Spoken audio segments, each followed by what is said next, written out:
이번 가을 특별 새벽 기도회 때는 에스더서에 있는 말씀을 통해서 우리가 함께 은혜를 나누고자 합니다. 그런데 여러분들 이 에스더서를 읽어보신 분은 알겠지만 오늘 본문에도 그렇고 이 에스더서의 특징이 있습니다. 이 에스더서에 나타나지 않은, 성경임에도 불구하고 이 에스더서에 나타나지 않는 한 가지 단어가 있어요. 어떤 단어인지 아십니까? 우리 핸드북에 제가 초대 글에다가 써놨는데, 이 에스더서에는요 하나님이라고 하는 말이 나오지 않아요. 이걸 처음 아신 분들도 있을 테고, 여러분들 어떻게 성경책이라고 하면서 하나님이라고 하는 단어가 나오지 않는데 그 책이 성경책에 포함이 될 수 있을까? 그래서 종교개혁자 마틴 루터는요 이 에스더서에 대해서 이렇게 얘기했어요. 제발 에스더서는 성경에서 없었으면 좋겠다. 왜냐하면 이 에스더서를 읽을 때마다 하나님이라고 하는 단어가 없으니까 고민이 되는 거예요. 이게 정말 성경으로 여길 수 있을까? 또 이 마틴 루터가 고민했던 성경 중에 하나가 바로 야고보서입니다. 야고보서를 마틴 루터는 지푸라기 서신 이렇게 부를 정도로, 여러분들 지푸라기가 별로 쓸모없는 거잖아요, 그죠? 그래서 조금 가치를 이렇게 저평가했던 그런 성경이 바로 야고보서입니다. 근데 그 야고보서보다도 더 심각하게 생각했던 것이 바로 이 에스더서예요. 여러분들 아무리 위대한 종교 개혁자라고 해도 이 성경의 권위와 그 내용에 대해서 다 알 수 있는 것은 아닙니다. 그래서 왜 이 마틴 루터나 또 많은 신학자들이 과연 이 에스더서를 성경에 포함하는 것이 정당할까 많은 논란이 있었던 것이 사실입니다. 그런데 그것은 그냥 표면적으로 하나님이라고 하는 단어가 없어서 이것을 성경으로 포함시키는 것은 옳지 않다, 이렇게 이야기했던 사람들도 있지만, 여러분들 이 에스더서는 표면적으로는 하나님이라고 하는 단어도 나오지 않고 뭐 성전이라든가 그런 아주 종교적인 그런 단어들은 없지만, 그 이면의 내용을 보면 거기 뒤에 하나님께서 이 유대인들을 보호하시고 인도하시는, 하나님의 백성들을 주님께서 인도해 주시는 하나님의 섭리가 잘 나타나 있습니다. 그래서 이 에스더서의 주제를 한마디로 얘기하면 하나님의 섭리, 이렇게 이야기할 수 있습니다. 또 이 에스더서를 읽어보면 특징 중에 하나가 기적이 없다는 거예요. 기적. 아주 놀라운 그러한 일들이 특별하게 나타나 있지 않습니다. 그냥 우리가 생활 주변에서 또 우리의 삶에서 일어날 수 있는 다양한 일들로 구성이 되어 있고, 그럼에도 불구하고 이 에스더서 전체를 우리가 읽다 보면 그 뒤에서 하나님께서 어떻게 하나님의 백성들을 보호하시고 인도하시는지 그 놀라운 하나님의 섭리를 우리가 깨달을 수 있고 발견할 수 있다는 것이죠. 그리고 이 에스더서의 그 내용은 이 이스라엘 백성들이 이스라엘 나라, 지금의 그런 가나안 땅에 있을 때 일어난 일이 아니라 멀리 저기 페르시아 지역에서 있을 때 일어난 일이라는 거예요. 그래서 오늘 이 에스더서가 기록되고 이 사건이 언제 일어났느냐? 이스라엘 나라가 멸망당하고 그리고 바벨론 포로로 잡혀간 이후에 70년 동안 이스라엘 백성들은 바벨론 포로로 그리고 노예 생활을 하면서 지내게 됩니다. 그리고 그 바벨론이라고 하는 나라는 고레스 왕에 의해서 멸망당하게 되죠. 이 고레스 왕은 바로 파사라고 하는 나라를 세우게 되는데, 지금으로 얘기하면 이라크가 바로 이 고대의 파사입니다. 그래서 이 고레스 왕이 바벨론을 멸망시키고 난 다음에 그 포로로 잡혀와 있었던 많은 사람들에게 각기 자기 고국으로 돌아가는 그런 칙령을 내리게 됩니다. 그래서 이 고레스 왕의 칙령에 따라서 이 바벨론 포로로 있었던 이스라엘 백성들, 유대인들이 이스라엘 땅으로 포로 귀환을 하게 되는데 3차에 걸쳐서 귀환을 하게 됩니다. 그 첫 번째 1차 귀환 때 지도자가 누구였느냐? 바로 우리가 잘 알고 있는 스룹바벨이라고 하는 지도자였습니다. 이 내용은 여러분들 에스라서 1장부터 6장까지의 내용을 보면 거기에 이 스룹바벨 총독을 지도자로 세워서 바벨론 땅에서 포로 생활하던 이 유대인들이 이 고레스 왕의 칙령을 통해서 이스라엘 땅으로 돌아오게 돼요. 그때 약 4만 5천 명의 이 유대인들이 포로 귀환으로 돌아오게 됩니다. 그리고 그 다음에 2차, 3차에 걸쳐서 포로 귀환이 되게 되는데, 바로 이 에스더서는 1차 포로 귀환 이후에 바로 이 그 포로 귀환에 동참하지 않고 그 페르시아 땅에 남아 있었던 이 유대인들 가운데 있었던 이 사건이 바로 이 에스더서에 있는 사건이다, 이렇게 볼 수 있습니다.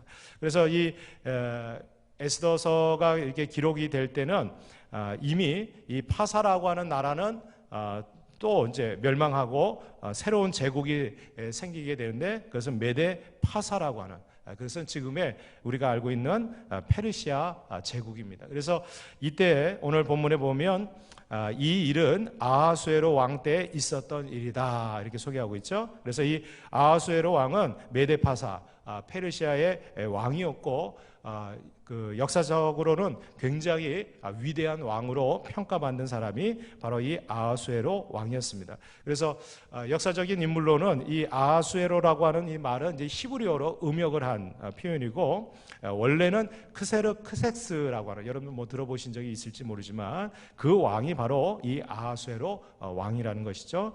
그래서 이 크세르크레스, 이 아하수에로 왕은 페르시아 이 메데 파사 제국을 약 20년 동안 통치하면서 오늘 본문에도 보면 굉장히 부강한 제국, 페르시아 제국을 이루었던 왕이 바로 이 아하수에로 왕이었습니다. 1절에 보면 이 아하수에로 왕이 얼마나 넓은 제국을 다스렸느냐 소개하고 있는 내용이 나오는데, 이 페르시아 제국이 인도로부터 구스까지, 이 구스는 이제 북아프리카 지역을 의미하죠. 거기까지 127지방. 그러면 이 127지방은요, 우리나라로 얘기하면 도를 뜻합니다. 도. 그러니까 우리나라가 8개, 8개의 도로 이렇게 나눠져 있는 것처럼 이 페르시아 제국도 워낙 넓다 보니까 그것을 127개의 지방으로 나눴다는 거예요. 그러니까 여러분들 127개의 지방이 저기 인도, 북아프리카, 그리고 그 중동 지역까지 넓게 펼쳐져 있으니까 얼마나 넓은 제국을 이뤘는지 알 수 있죠. 또 2절에 보면 이 당시에 아하수에로 왕이 수상궁에서 즉위를 하고, 그리고 오늘 3절에 보면 왕위에 있은 지 제3년에 이제 잔치를 베푸는 장면이 소개되고 있습니다. 역사적으로 이 잔치는요, 이 아하수에로 왕이 그 우리가 역사적에 보면 살라미 해전이라고 하는 그런 전쟁을 앞두고 자신의 제국, 페르시아 제국에 있는 아주 중요한 방백들, 지도자들을 초대를 해서 이제 쉽게 해서 전쟁에 나가기 전에 잔치를 베푸는 거예요. 근데 이 잔치를 베풀면서 이제 사건이 발생하게 되죠. 바로 왕후 와스디가 폐위가 되고, 그로 인해서 에스더가 왕후가 되고, 이렇게 그 오늘 에스더서에 기록된 내용들이 이제 시작되는 그 발단이 바로 이 아하수에로 왕의 잔치로부터 시작이 되고 있다는 거예요. 우리가 이제 그 뒤에 이제 내용들은 우리가 이제 한 장씩 이제 살펴보도록 하겠고, 오늘은 이 아하수에로 왕이 펼친 이 잔치에 대해서 우리가 생각해 보면서 특별히 지도자가 한 나라와 또 제국을 다스릴 때 그 책임이 얼마나 중요한 것인가 우리가 함께 상고해보고, 오늘도 우리가 이 나라와 민족을 위해서 또 지도자들을 위해서 기도하는 그런 시간이 되었으면 좋겠습니다. 오늘 본문에 보면 이 아하수에로 왕이 잔치를 베풀게 되는데, 이 잔치는 어마어마한 잔치였어요. 이 잔치를 통해서 우리가 깨달아야 될 것은 지도자는 허영심에 빠지면 안 된다는 거예요. 왜냐하면 오늘 이 지도자였던 이 아하수에로 왕이 얼마나 허영심이 가득 찼는지, 그로 인해서 나라 전체, 제국 전체가 굉장히 위태로운 그러한 위기를 당하게 되었다는 것이죠. 3절에 보면 왕위에 있은 지 제3년에 그의 모든 지방관과 신하들을 위해서 잔치를 베풀었어요. 그래서 바사와 메대의 장수와 각 지방의 귀족과 지방관들이 다 왕 앞에 있는지라 그랬어요. 그러니까 그 자기가 다스리고 있는 페르시아 지역의 모든 그 지도자들, 귀족들, 그리고 지방관들, 이 사람들이 다 어디로 모인 거예요? 수상궁으로 모인 거예요. 그래서 거기서 잔치를 베푸는데 그 잔치가 얼마 동안 계속되느냐? 4절에 보니까 왕이 여러 날 곧 180일 동안, 별로 놀라시지도 않네. 180일이면 몇 달이에요? 6달 동안 잔치를 벌이는 거예요. 계속. 그러니까 여러분들 1년 중에 절반 정도를 갖다가 그냥 잔치를 계속 벌이는 거예요. 이렇게 잔치를 오랜 동안 벌인 이유가 있을 거예요. 왜냐? 여러분들 이 지방관들이 다 모이려면 저기 인도라 구스라든가 이렇게 먼 지역에 있는 지방관들이 이 페르시아 수도인 이 수상군까지 오려면 그 당시에는 뭐 교통이 좋지 않으니까 뭐 말이나 낙타나 이런 것을 타고 오려면 아마 수개월이 걸렸을 거예요. 근데 그 지방관들이 이제 오려고 하니까 어떻게 해요? 가까이 있는 사람들은 이제 며칠 동안 이제 잔치를 베풀고 또 돌아가면 또 그 먼 데서 도착하는 사람들이 계속해서 연이어서 잔치가 열리게 된 거예요. 그래서 이 180일 동안 잔치를 벌이는데 이 잔치를 벌인 이유와 목적이 4절에 있어요. 뭐라고 소개하고 있습니까? 그의 영화로운 나라의 부함과 위엄의 혁혁함을 나타내니라. 뭐 때문에 잔치를 벌인 거예요? 이 아하수에로 왕의 자신의 그런 정말 이 부귀영화, 그리고 자신이 다스리고 있는 이 페르시아의 그런 부함, 그리고 위엄, 이것을 갖다가 모든 지방관과 지도자들에게, 귀족들에게 드러내고 싶어가지고 이 잔치를 벌인 거예요.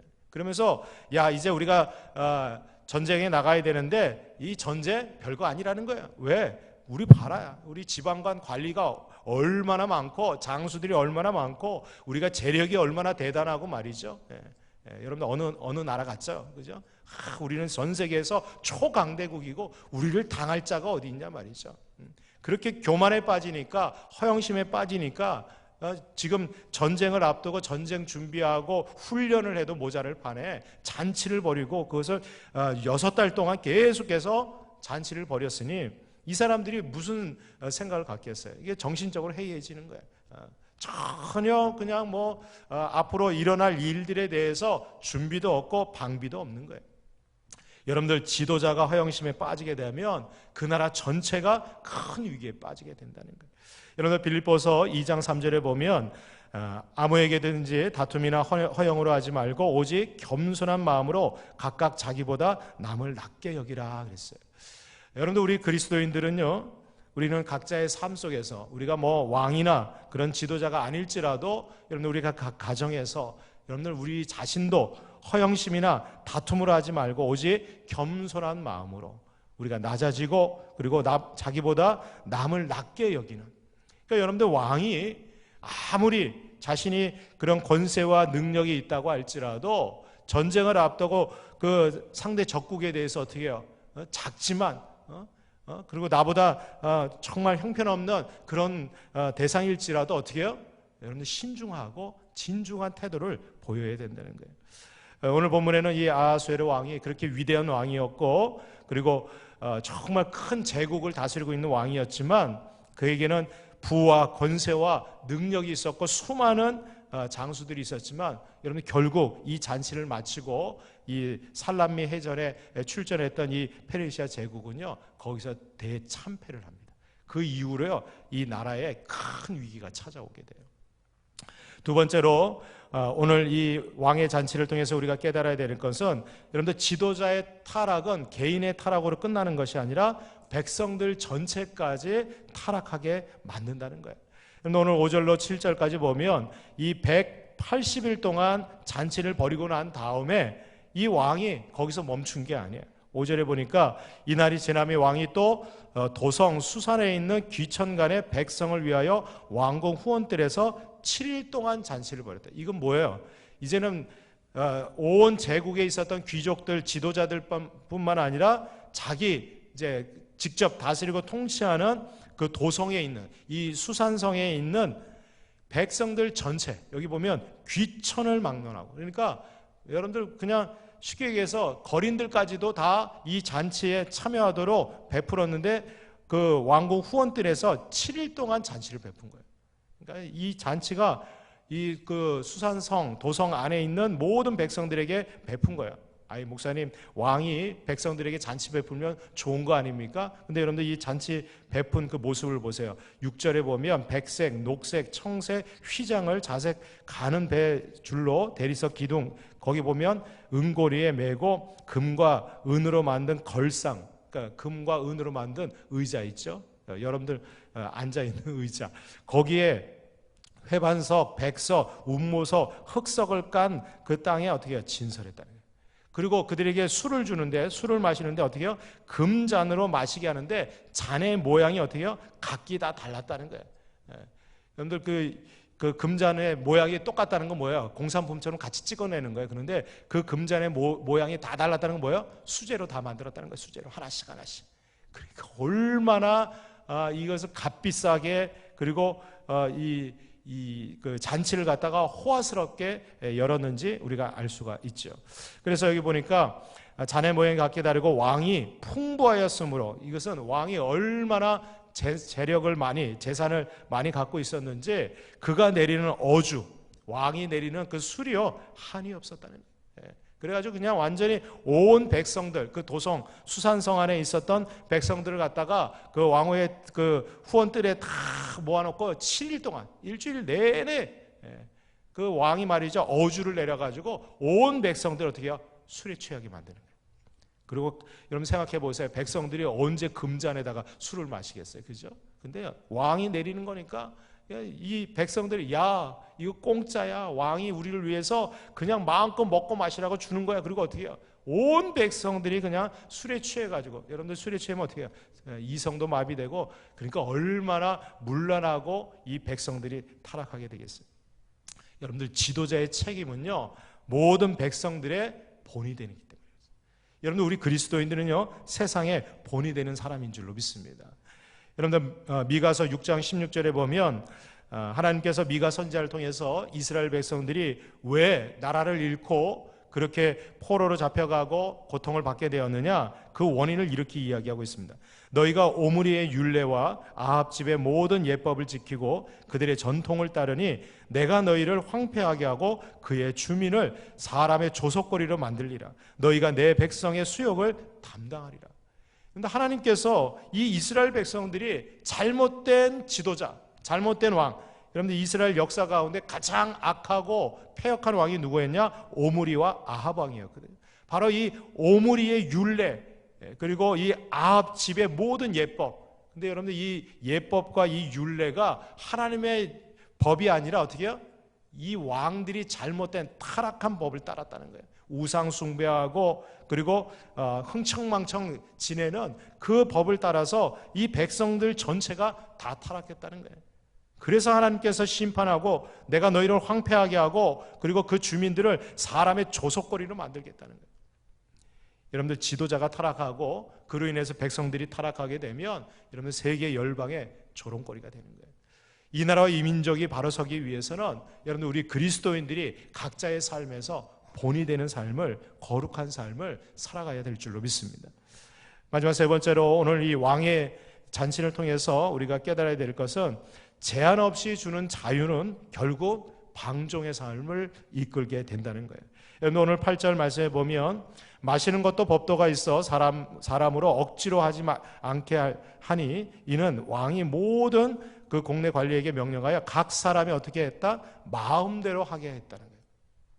여러분들 이게 어떻게 보면 강요하지 않고 각 사람의 자유대로 마음대로 허용했다는 거예요.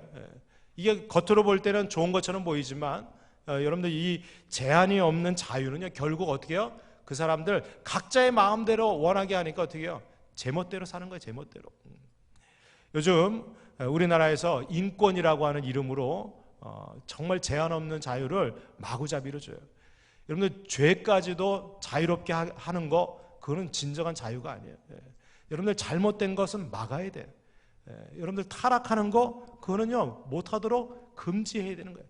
제한이 없으면요 여러분들 이 규칙이 없고 법이 무너지게 되면 여러분들 그 나라의 질서가 없어지는 거예요. 인권이라고 하는 이름으로 잘못된 거, 정말 하나님이 이것은 죄다라고 인정한 것까지 우리가 허용하고 받아들여야 되느냐? 여러분들 우리 기독교의 정신은요 사랑의 종교입니다. 우리가 용서하고 베풀고 용납하는 거 이거 너무나 중요해요. 그러나 죄까지 용납하고 받아들여서는 안 되는 거예요.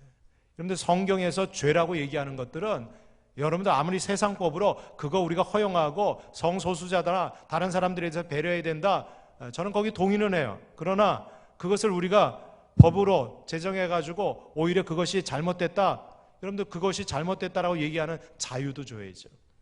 그것을 지적하는 이 우리 종교의 그런 내용들을 우리가 선포하고 이야기할 수 있는 그 자유도 줘요. 그것도 인권이에요, 저는. 그러나 어느 한쪽만 대변해서 주는 거, 그건 잘못됐다는 거예요. 여러분들 잠언서 29장 18절에 보면 묵시가 없으면 백성이 방자히 행하거니와 율법을 지키는 자는 복이 있느니라. 할렐루야. 여러분들 우리 그리스도인들은요, 세상의 법보다 하나님의 법을 중시해야 돼요. 하나님이 아니라고 하면 아닌 거예요. 세상에서 아무리 허용해도 여러분들 하나님께서 이것은 아니다. 여러분들 이 왕의 법도를 세워서 자기 마음대로 백성들에게 억지로 하지 않고 그래 너희들 마음대로 하고 싶은 대로 그렇게 하라고 자유를 줬지만 결국 여러분들 이 왕의 잔치는 어떻게 끝납니까? 거기에 참여했던 방백들이나 또 거기에 있었던 백성들은요 결국은 어떻게 해요? 자기 멋대로 하게 됩니다. 여러분 우리가 살고 있는 이 땅에서 우리 그리스도인들이 먼저 하나님의 법을 철저하게 지킬 수 있는 거룩한 백성들이 될 수 있기를 주님의 이름으로 축원합니다.